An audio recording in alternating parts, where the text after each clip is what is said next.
यहाँ दी गई जानकारी ज्योतिष पर आधारित है तथा केवल सूचना के लिए दी जा रही है। TV9 डिजिटल इसकी पुष्टि नहीं करता है। यहाँ बताए गए किसी भी उपाय को करने से पहले संबंधित विषय के एक्सपर्ट से निजी तौर पर सलाह अवश्य लें।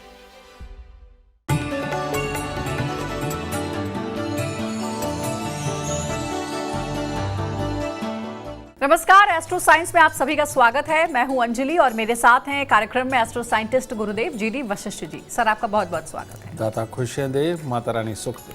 कभी कभी ऐसा होता है कि आप कोई भी काम करते हैं लेकिन वो काम पूरा होते होते रह जाता है। ऐसा कई बार अगर हो रहा है तो आप समझिए कि आपके घर में कोई ना कोई वास्तु दोष है जिसको आपको गंभीरता से लेने की जरूरत है। इसके साथ साथ अक्सर घरों में वास्तु दोष दूर करने के लिए कई तरह के उपाय भी बताए जाते हैं। इन उपायों के कारण घर में तोड़फोड़ भी करनी पड़ती है और मोटी रकम भी खर्च होती है। आपको इससे छुटकारा पाने के लिए ज्योतिष शास्त्रों में कई उपाय दिए गए हैं जिनका रुख करना चाहिए या आपके काम में आ रही बाधा को खत्म करने का काम करेंगे। तो चलिए जानते हैं उनके बारे में। इसके साथ ही आपकी राशि के पूरे दिन का हाल भी आपको बताएंगे। तो सबसे पहले गुरुदेव से जानते हैं कि गुरुदेव, आजकल घर का सबसे बड़ा जो वास्तु दोष है वो है अटैच बाथरूम। लेकिन आजकल फ्लैट सिस्टम का ट्रेंड है और इसमें हम देखते क्या है कि अक्सर रूम के साथ अटैच बाथरूम होता ही होता है। तो इस वास्तु दोष को कैसे दूर किया जा सकता है? बेटा, राहु प्रधान दुनिया हो गई है। जगह जगह पोल्यूशन है, सारे पोल्यूशन को राहु ही बोला जाता है। और अब तो घरों के जो अंदर फ्लैट बनते हैं, हर कमरे के साथ अटैच वॉशरूम का होना, वो भी राहु की स्थापना ही है। और यही कारण है कि इसको कलयुग भी बोला जाता है। कलयुग यानी कि कल पुर्जों का युग। तो आदमी टेक्नोलॉजी की तरफ बढ़ रहा है, कल पुर्जों की तरफ बढ़ रहा है, कंप्यूटर साइंस की तरफ बढ़ रहा है। तो राहु प्रधान अपने आप होते जा रहे हैं, अपनी जगह स्वयं घरों के अंदर बनाते चले जा रहे हैं। तो चलो ठीक है, वक्त के साथ चलते हैं। कारण ये कि इतने लोगों को तो नहीं बदला जा सकता, रास्ता ढूंढना पड़ेगा। बिल्कुल। तो ऐसी अवस्था के अंदर बेटा है क्या कि वॉशरूम अगर साथ में है, अगर वॉशरूम का गेट बार बार खराब हो रहा है, उसका लॉक खराब हो रहा है, उसके कब्जे खराब हो रहे हैं, उनके अंदर आवाज़ें आ रही हैं, तो आपका राहु खराब है।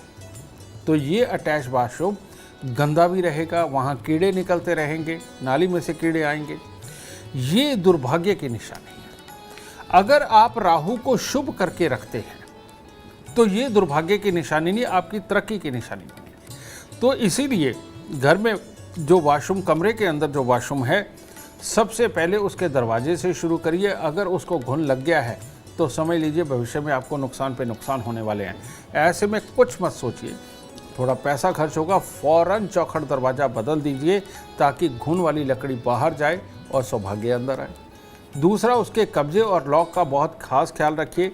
अगर आपने जुगाड़ करके उसको सिर्फ रोका हुआ है दरवाजे को, तो समझ लीजिए आपकी कमाई अभी नहीं बढ़ने वाली, उल्टा मुसीबतें आने वाली हैं। तो ऐसी अवस्था में दरवाजे को भी बहुत अच्छे तरीके से रखना, ये बहुत ज़रूरी है। फिर किसी भी प्रकार के कीड़े नाली के अंदर से आपके वॉशरूम के अंदर तक ना पहुंच सके, इसका आपको बहुत ख्याल रखना है। तो पानी, आप फिनाइल वगैरह डालते हैं या और बहुत सारी चीज़ें डाल के अगर आप उस नाली को भी साफ़ सुथरा रखते हैं तो ये आपके लिए बहुत उत्तम होगा। और वॉशरूम को पूरा साफ़ सुथरा तो रखना ही है, साथ में वहाँ पर आपको खुशबू वाला कुछ भी लगाना चाहिए, कुछ भी। तो वो आप अपने अनुसार आप किसी भी प्रकार की खुशबू का चयन कर सकते हैं और वॉशरूम को साफ़ सुथरा रखेंगे तो भाग्य भी साफ़ सुथरा चलेगा। वॉशरूम गंदा है, दरवाज़ा खराब है, तो आपके भाग्य के अंदर बाधाएं आनी तय हैं और तकलीफ़ें बनी रहेंगी। एक और बात, जिनके वॉशरूम के अंदर सीलन बनती है वो लोगों को खास तौर पे बहुत बड़ी बड़ी मुसीबतें आती हैं। दुर्घटना, धोखा, कलेश सब कुछ उनके पल्ले पड़ता है। पुलिस, कोर्ट कचहरी और हॉस्पिटल वो भी उनके पल्ले पड़ते हैं। तो ऐसी अवस्था के अंदर भूल के भी वॉशरूम के अंदर सीलन ना आने दे। उसके लिए आपको चाहे सारा तोड़वा के ठीक करवाना पड़े, उसको एक बार ठीक आप ज़रूर करवाएं। गुरुदेव, अगर घर में पूजा का स्थान अलग होता है लेकिन आजकल जगह की कमी की वजह से कमरे में या फिर रसोई में ही लोग मंदिर बनाने पर मजबूर हैं, इस वास्तु दोष में कैसे मुक्ति पाई जा सकती है? इस वास्तु दोष से पहले तो मैं आपको पुरानी मान्यता, पुराने विज्ञान के हिसाब से बताता हूँ। आप अगर किसी राजा के महल को भी आज भी देखने जाए तो बिल्कुल आखिर में जाकर के कोने के अंदर एक मंदिर बनाया जाता था, ठीक है। वहाँ पूजा पाठ की जाती थी। घर के अंदर, महल के अंदर बिल्कुल सेंटर में कहीं पर भी आपको मंदिर नहीं मिलेगा। तो सही मायने में गांव से थोड़ा से हद पे दूर जा कर के मंदिर बना करते थे, ठीक है, क्योंकि भगवान को भगवान की जगह पर रखना, वहाँ पर स्वच्छता का ख्याल रखना बहुत ज़्यादा ज़रूरी है। तो और शांति भी होनी चाहिए। तो बेटा मंदिर का निर्माण तो इसलिए किया गया था। उसके बाद धीरे धीरे करके तुलसी देवी हमारे आंगन में ही आ गई। वहाँ तक भी ठीक था, अगर खुले के अंदर तुलसी लगती है तो वो बहुत बढ़िया था। लेकिन अब तो तुलसी मैया भी, ठाकुर जी भी, हमारे सारे भगवान भी घर के अंदर आ गए। तो ऐसी अवस्था के अंदर घर के अंदर आ गए, घर हो गए छोटे। तो अब इन दिनों के अंदर घर पे माँओं के, बहनों के दिन भी आते हैं। अब ऐसी अवस्था के अंदर घर के अंदर मंदिर की पवित्रता बनाए रखना ये संभव नहीं रहा। ज़रूरत पड़ने पर माचिस भी उठाने के लिए कोई भी चले जाता है। तो यहाँ तक के हालात बनते हैं, तो मंदिर की पवित्रता भंग होती है, जो एक श्राप के रूप में आपको लगती है। तो अब ऐसे में किया क्या जाए? लाल किताब में कहा गया है कि घर के अंदर मूर्तियों वाला मंदिर होना, घंटियों वाला मंदिर होना, ये सख्त वर्जित है। ये औलाद के सुखों को खराब करता है। घर के मंदिर के अंदर लगातार जोत का जलना, ये साइंटिफिक रीज़न है। अगर आप 24 घंटे जोत जला करके रखते हैं घर पे दरबार बना करके, ऐसी अवस्था में आपके घर के अंदर चल रही, घूम रही ऑक्सीजन जलती है। और वो जली हुई ऑक्सीजन जब आपके बच्चों के नथनों के ज़रिए उनके अंदर जाती है तो उनको भूलने की बीमारी लगाती है, लो करती है, उनकी याददाश्त को कमज़ोर करती है, डिसीजन मेकिंग सेंस को वो इफ़ेक्ट करती है। तो जली हुई ऑक्सीजन उनके अंदर जाना, ये बच्चों को कामयाब होने से रोकती है, उनके स्वभाव को बदलती है। तो इसीलिए अगर आपको अखंड जोत जलानी है तो वो मंदिर जा कर के जलाइए। अगर आपको मूर्तियाँ रखनी है तो मंदिर में रखिए। घर पे सिर्फ फ़ोटो, तस्वीरें हुआ करती है परमात्मा का नाम याद रखने के लिए, क्योंकि ये लकड़ी और गोबर को मिलाकर के कागज़ बनता है, जिसकी वजह से तस्वीरों के अंदर परमात्मा की प्राण प्रतिष्ठा नहीं होती। परमात्मा की एक ऊर्जा है, बिल्कुल एक ताकत है, बिल्कुल अलग। वो पत्थर की मूर्तियों में, धातु की मूर्तियों में प्राण प्रतिष्ठा करवा पाती है, लेकिन कागज़ के अंदर कभी भी प्राण प्रतिष्ठा नहीं होती। तो घर पे मंदिर होना चाहिए परमात्मा को याद रखने के लिए और पूजन के लिए। परमात्मा के हमें हमेशा मंदिर के अंदर ही जाना चाहिए, घर पे बड़ा मंदिर नहीं बनाना चाहिए। तो गुरुदेव, आजकल तो हमने देखा है कि एक ये भी ट्रेंड है कि अक्सर भगवान की मूर्ति शो पीस के तौर पर लोग गिफ्ट भी करते हैं एक दूसरे को कि घर में भगवान का वास हो। तो वो शो पीस के तौर पर भगवान की मूर्ति घर में रखनी चाहिए या नहीं? जितनी भी ठोस मूर्तियाँ, चाहे वो मिट्टी की हो, चाहे वो पत्थर की हो या किसी और धातु से बनी हुई हो, जो ठोस मूर्तियाँ हैं जो अंदर से होलो नहीं है, ये घर पर बिल्कुल नहीं रखनी चाहिए, क्योंकि इनमें प्राण प्रतिष्ठा हो जाती है।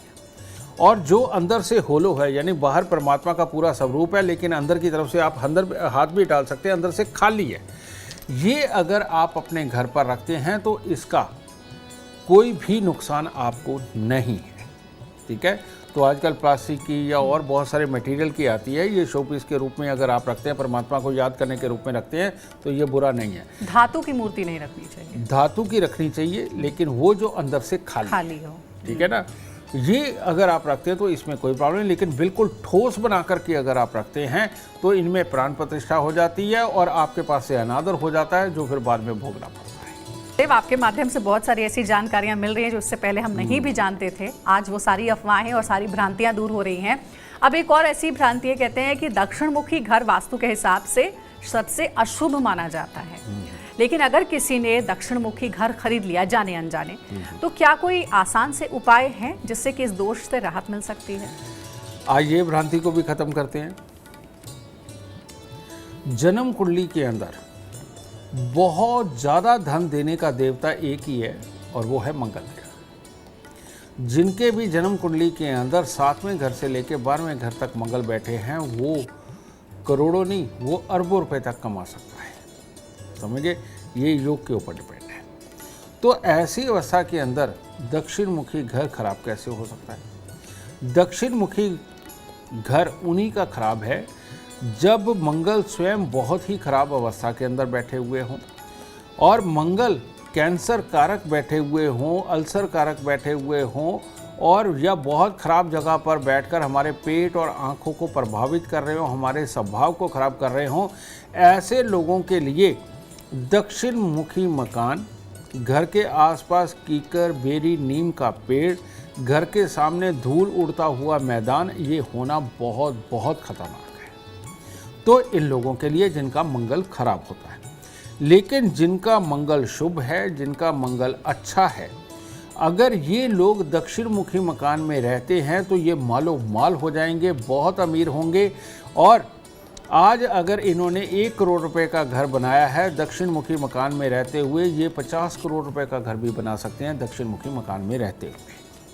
लेकिन जिनका खराब है ये मंगल, वो अगर दक्षिण मुखी मकान के अंदर रहते हैं तो ऐसे में जो अपने पास है वो भी बिक जाने की नौबत आती है, बीमारियां आती हैं, तकलीफ आती है, काम धंधे नहीं चलते। तो ऐसी अवस्था में एकदम घर छोड़ना तो संभव नहीं है। तो ऐसी अवस्था में जो आपका घर है, घर की दहलीज पे, एंट्री वाले गेट पे जो टोपी वाली कील है, यानी कि इतनी मोटी उसकी टोपी होती है और ये लंबी कील होती है जो लगभग 8-9 इंच लंबी भी होती है, ये 3 कीलें लीजिए। घर की चौखट के मध्य में 1 कील और दोनों साइडों पे 1 कील, ये आपको लोहे की कील लगा देनी चाहिए ताकि इस दक्षिण मुखी मकान का बुरा फल आपको प्राप्त ना हो।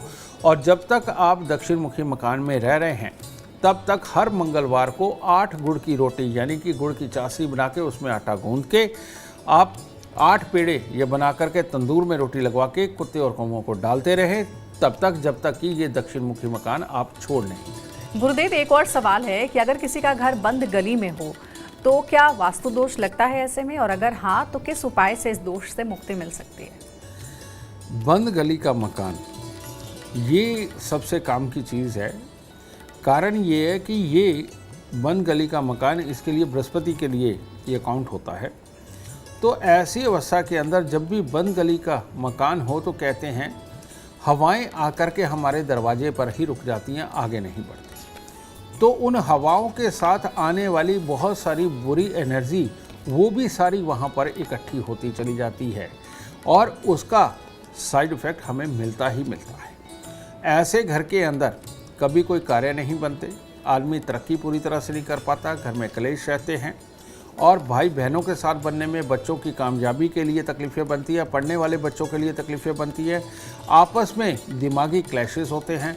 ऐसे लगता है कि कोई भूत प्रेत पिशाच जिन कोई हमारे पीछे ही पड़ा हुआ है जो हमें सुखी नहीं रहने देता।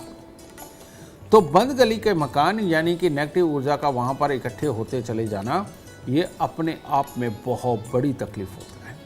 तो ग्रह किसी का कुछ भी हो, बंद गली के मकान में नहीं रहना चाहिए, आखिरी मकान के अंदर नहीं रहना चाहिए। इसीलिए टी पॉइंट का घर भी बुरा माना जाता है, गली का आखिरी मकान भी बुरा माना जाता है और चारों तरफ मैदान और सेंटर में घर हो वो भी बुरा माना जाता है। तो इन मकानों से अगर आप बचाव करना ही सबसे बड़ी अक्लमंदी है, इसके लिए कोई उपाय देना वो उचित नहीं है। कारण ये कि कोई भी उपाय इस पे काम नहीं करता, मकान को वहाँ से छोड़ना ही सबसे उत्तम होता है। गुरुदेव, ऐसा कहते हैं कि घर के आसपास कोई पीपल का पेड़ नहीं होना चाहिए या फिर मंदिर की छाया उस घर पर नहीं पड़नी चाहिए।